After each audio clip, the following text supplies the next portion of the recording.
Hello everyone, this is Daniel, and I was just gonna be talking to you. I don't have much to say. I just might, go around to where I would, like to talk about in, just a chit chat maybe. Today's a beautiful day, and birds are chirping, and it's a lovely day because the storm has passed. The storm has passed because it was before it was like a hot summer day, and basically it was so hot out that it was getting unbearable, and then the storm came. It was a prolonged storm, and lots of rain and all that. Because of that storm, it was a nice day. So about high pressure and low pressure. High pressure tends to bring in the heat, and the low pressure tends to bring in the cold, unless low pressure is hot. I don't know. God created this weather pattern. He thrives in it. He lives in it. I mean, the skin is holding us together, There's a lot of mysteries with God. I think it's actually holding us together somehow. But I mean, He's never, our Lord has never stopped working. There's always a day of rest, but He's still working. And there's wind. Yeah, I mean, our Lord is very mysterious. He is very, organized and very mysterious. Some people like that, some people don't like that, But the good thing about God is, He's perfect, He's holy, He's good. He's everything good. He's life. When He puts life into us, He breathes life into us. He's still breathing life into us. The fact that He's around is that everything is holding together because of Him. I don't really pretend to understand what He's doing to hold us together, but He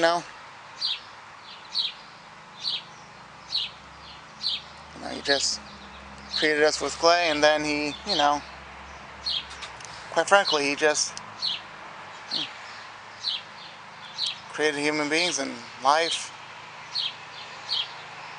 and the things that swim around and go about,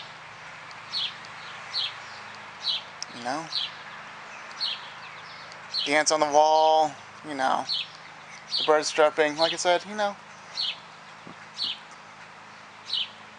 and things have a limit when they live. That's God's command, that we have a limit to live. And we'll never know how God goes, except until we go to heaven. And we'll have all the answers in heaven. I mean, except for when the world ends, but we'll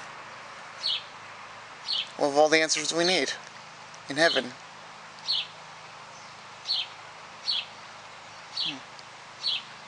What beautiful sounds there are in this nice summer day. It seems like spring, but it's all very beautiful.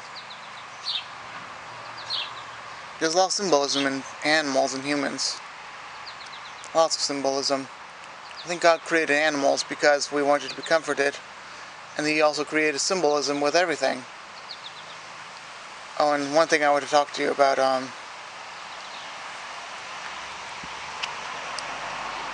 there's some people that don't really like me. There's 1 in 20.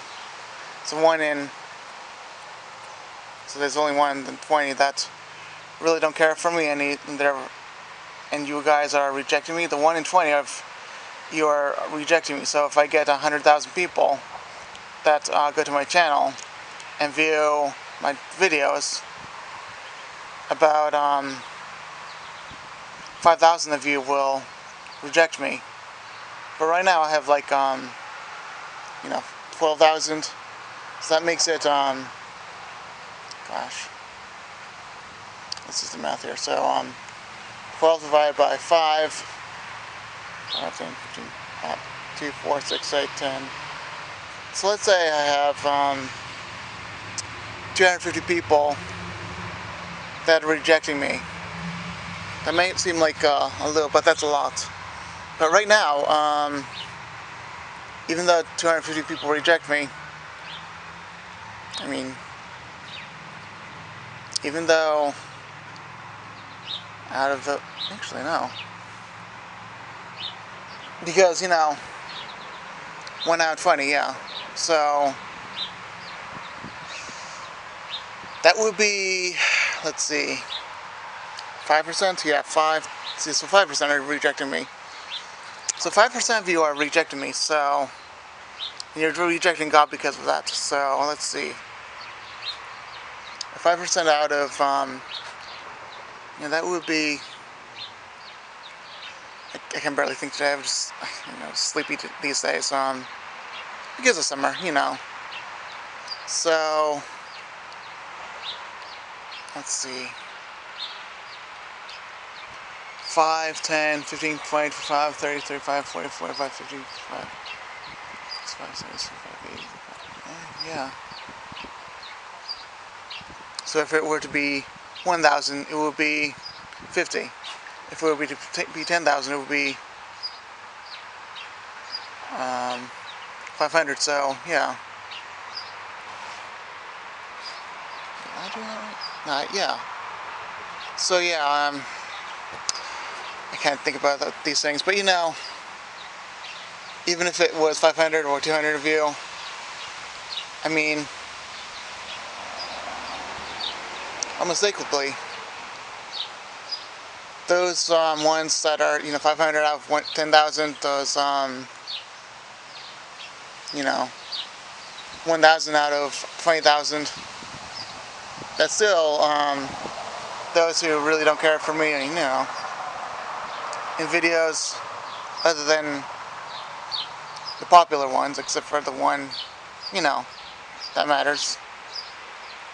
So the fidget spinners don't really count. It's just, people don't care about that kind of stuff. But everything else is like 450 people they're just rebelling against Christianity, and they just, they saw my channels for a little bit, and then they rejected it. So, because of the falling away, I would beg you to listen to God, listen to me. Even though I'm not perfect, I would still beg you just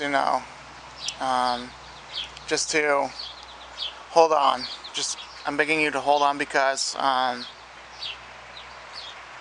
there's a lot of you that are holding on very tightly and very nicely and dearly. But again, those that reject and go to sin, those are like the 5%. So in one case, it's like 1 out of 20. So 5%. So in that case, that's like what's it called? The golden calf. So that's like being literally connected with the golden calf. That's 5% of you. And everyone else that is complainers, or they're just kind of like conspiracy theory, they're just like conspiring against God or anything like that. Anyone who is conspiring or complaining or just in the flesh, that just means that there's still a lot that's not going to make it.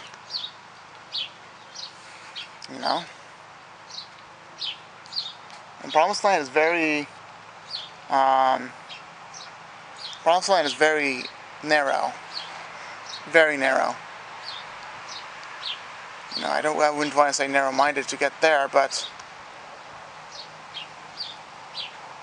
in some cases, it's the mind of the narrow road. Like, you'd have to be in the mind of choosing the narrow road. And narrow-minded means you choose only very few things that you want to live with. Like, I think you have to be narrow-minded to get to the paradise, to the promised land. So,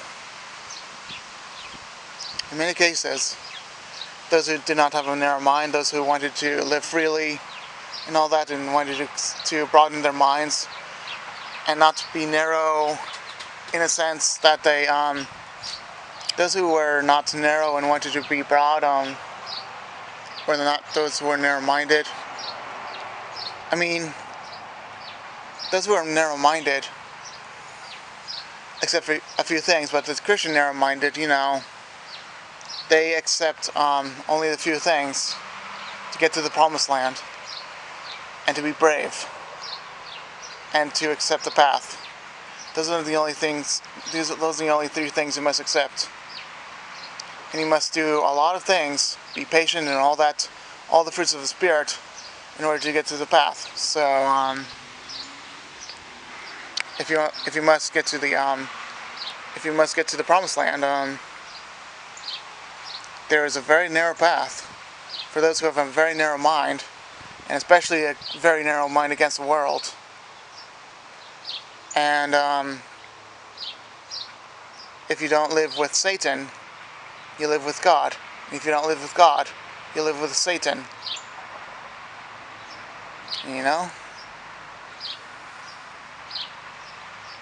There's very few people that will make it to the promised land because,